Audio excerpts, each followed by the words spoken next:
Today I want to look at the Easter eggs in Season 2. I actually filmed my detailed review video for the second season, but right now it's still in the editing stage. The video ended up being a bit long because there was honestly so much to talk about and so many details worth covering. That's why I couldn't finish it in time today and couldn't upload it. But for anyone wondering, just know that it's definitely coming in the next few days. By the way, a few people asked why I took down the spoiler-free review video. The reason is simple. I used a few clips from the Smoker vs. Luffy fight scene in that video, and it got hit with a copyright claim. Because of that, we had to take it down. I'll re-edit it and upload it again, just so you know. Now before we get into the Easter eggs, don't forget to subscribe to the channel, like the video, and write your thoughts in the comments if you want more videos like this. And if there are Easter eggs I missed, definitely share those in the comments too.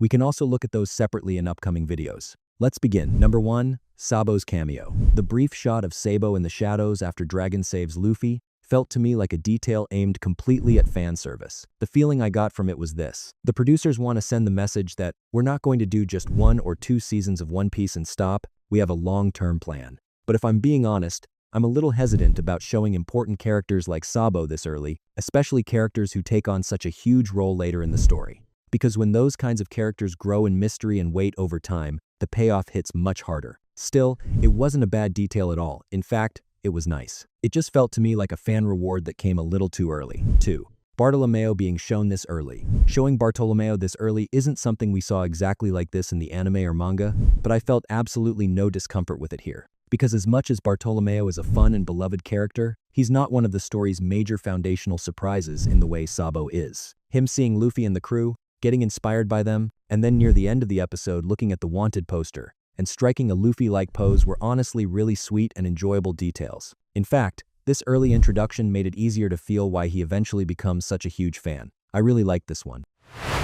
Number 3. Brook being shown early. Brook being shown early was one of the best pieces of fan service in the season, in my opinion. The moment we see Laboon, that emotional side of the story is already there. But seeing Brook in that past as well creates an even stronger effect, especially for people who know the manga and anime. Because early on, we learn about the existence of that crew, that they left Laboon behind, and that he's waiting for them, but we discover who Brook is later. Here, though, showing Brook early as part of that crew doesn't feel like something that would upset viewers at all. If anything, it's the kind of detail that makes people really excited. I was genuinely so happy when I saw Brook. Number 4. The Rumbar pirates being explored early. I'm completely positive about the Rumbar pirates being handled early too. We already know within Laboon's story who they are, what they did in the past, and the bond they had with that whale. So I honestly see no problem with showing that a little earlier and a little more clearly. In fact, details like this add to the emotional weight of the One Piece world. I have no issue with Netflix handling fan-favorite elements like this early, as long as it doesn't break the story. On the contrary, when it's used like this, it feels very sweet and appropriate. Number 5. The name God Valley being mentioned this early.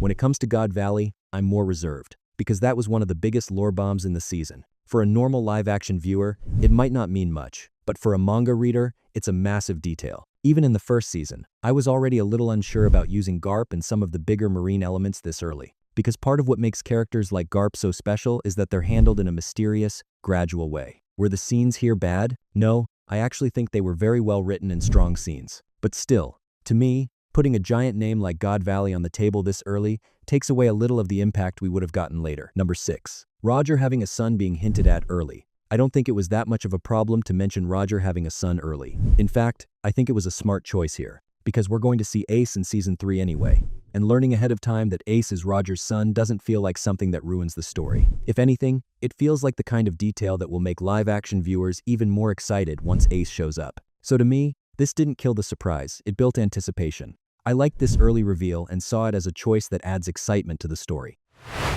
Number 7. Dragon being established as more than just a mysterious man. In the anime and manga, when Dragon saves Luffy, he feels completely like a mysterious figure, and we don't really learn much about him for a long time. Here, though, we're not only seeing that mysterious man, we're also hearing earlier that he's the leader of the Revolutionary Army, and that he's connected to some major past events. Honestly, I didn't think that was a bad thing. It could have worked to leave Dragon entirely wrapped in mystery, sure, but opening him up a little more like this doesn't really ruin anything for live-action viewers. And we also have to remember that these scripts go to Oda and get approved by him. So clearly, this was a conscious choice. Number 8. The Will of D. Being emphasized earlier and more strongly. I'm a little more cautious when it comes to the Will of D, because the connection built between Luffy and Roger, the implication that this kid might be the one Roger was waiting for, and the lines hinted at through Kureha and Crocus all felt like things that could have been handled more slowly. We learned those details piece by piece over the years, so every new reveal created more excitement. In the live-action version, I felt like they pushed that a little too early. It's not a huge problem for us, because we already know the manga and anime. But for someone who only watches the live-action version, I do think it might have weakened some of that mystery a bit too soon. Still, if Oda approved it, then clearly they wanted to establish the story more clearly from the beginning. Number 9. Nico Robin's real identity being revealed through the Wanted poster. I thought revealing Nico Robin's real identity through the Wanted poster was a really strong detail, because all season long, they did a great job making you feel that she isn't actually a bad person, and that she's going to join the crew later, especially the fact that they still use her childhood photo on the poster, and the way that Devil Child Nico Robin's side is implied was very effective. It was a powerful choice that communicates the tragedy of the character through one visual detail. The only thing is, personally, I didn't really love the young actress they chose to play Child Robin, but that's purely my personal preference. Overall, I thought this detail was handled very well. Number 10. Crocodile being woven into the background as Mr. Zero. I thought the way Crocodile was built into the background all season through his Mr. Zero identity was very successful, because unless it's really necessary, we don't openly see Crocodile, and that helps preserve his mystery. Then when he finally appears, it increases the weight of the character. In the manga and anime too, Crocodile was always presented as smart, as the real hidden force behind the curtain, the man setting up the big game. This season captured that exact feeling really well. I think it was one of the best references to Crocodile's hidden manipulations, and I genuinely liked it. Number 11. Operation Utopia being introduced early. I also thought setting up Operation Utopia early was a great reward for fans who know what's coming. A live-action only viewer may not immediately understand how huge a disaster this will eventually become, but for people who know the story, even hearing that name alone creates a lot of excitement, because you can feel the foundation of the Alabasta events slowly being laid down. So I think this detail was used in exactly the right way. It keeps its mystery while also rewarding viewers who know more. Number 12. Returning to Shell's Town. Going back to Shell's Town was a nice little detail, in my opinion. I like that they created a small connection back to the first season. These kinds of returns make the story feel more whole. Maybe it's not a huge Easter egg, but it was a nice touch in terms of showing that the world is alive and that past events haven't been forgotten. It may not be something worth discussing at length, but it was still a pleasant detail. 13. Small references touching on the world order. There were also some small details this season that touched on the world order, the marine structure, and the larger system. Honestly, they weren't giant wow moments for me, but in a massive universe like One Piece, I think these kinds of small references should always be there. They help create the feeling that the world doesn't revolve only around the main characters. So while I wouldn't call them huge, I'm always okay with these kinds of little touches. Number 14. Small background references. Some of the background references and tiny details also added a lot of charm to the season. They're not the kind of things that change the story or launch giant theories, but for attentive viewers, they work like nice little rewards. Details like that fit the spirit of One Piece really well. For me, they were the kind of things where you think, I'm glad that's there. I wouldn't overhype them, but I definitely found them cute.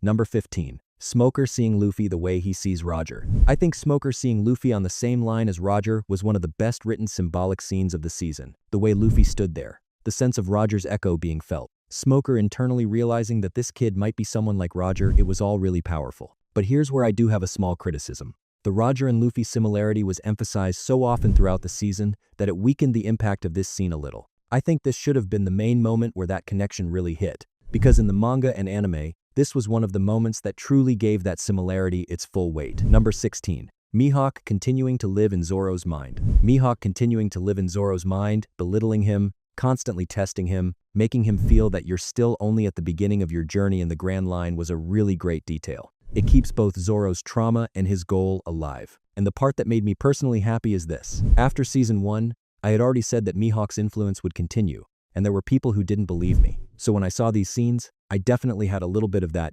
yeah, I called that feeling. So both as a character detail and on a personal level, this one worked for me. Number 17, Vivi, mentioning her duck, Karu. I thought Vivi mentioning her duck Karu was a really sweet and nice detail. The reason they probably didn't include Karu directly is most likely a CGI and budget issue.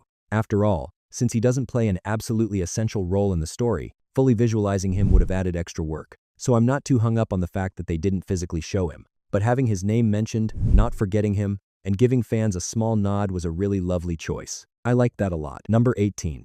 Dory and Brogy building up Elbaf hype even more. I think the way the Dory and Brogy scenes were handled to build up even more excitement for Elbaf was a very deliberate choice. and it worked. Honestly, while watching those scenes, I genuinely got excited for Elbaf. Of course, Elbaf is mentioned in the anime and manga too, but here it felt like they pushed it a little more, made it feel a little more special. I think they did that on purpose, because we're going to see some really huge and really beautiful things in Elbaf later on. They wanted to plant that excitement in the viewer already. I thought that was a very smart detail. Number 19. Wapol and the World Leaders scenes. I thought the scenes involving Wapol and the World Leaders, and seeing certain kings already, were handled really well, and with a lot of detail. Dragon's name being mentioned, the revolutionary side being felt a little bit, and understanding earlier what kind of King Cobra is, all of that really worked for me. These aren't things that happen in exactly the same structure in the anime and manga, but for the live-action version, they're great additions that strengthen the world building. I'm always okay with this kind of thing, because it reminds you that One Piece isn't just an adventure story, it's also a political story, and a story about an enormous world. Number 20. Sanji's Mr. Prince detail and the Vinsmoke reference. Sanji's Mr. Prince detail was fantastic, in my opinion, because for people who know the manga and anime, it's immediately clear that this is a subtle nod to Germa 66 and his Vinsmoke past. In the source material too, him identifying himself like that while talking to Crocodile was always a really cool detail. In the live-action version, the fact that they've also started dropping earlier hints about Sanji's mother and family makes this reference even more meaningful. So it's not just a cool codename, it's also a quiet, early signal of a very important backstory that will open up later. I thought that was done really well. These were the Easter eggs that came to my mind first and stood out the most to me. But if there are other details you noticed that I may have missed, I'm genuinely curious about those too. I'd really appreciate it if you shared them in the comments. I'm also curious how you felt about these Easter eggs overall. Do you think they worked well? Do you think they were used too early? Or do you think they were handled at exactly the right time? I'd like to hear your personal thoughts on that too. And of course, I also want to know how much you liked Season 2 overall, what you thought its strongest aspects were, and what felt weakest to you. Definitely write all of that too. Let's talk in the comments and keep the conversation going. As you already know, more One Piece videos will keep coming over the next few days, so don't forget to subscribe, like the video, and leave a comment. See you in the next video.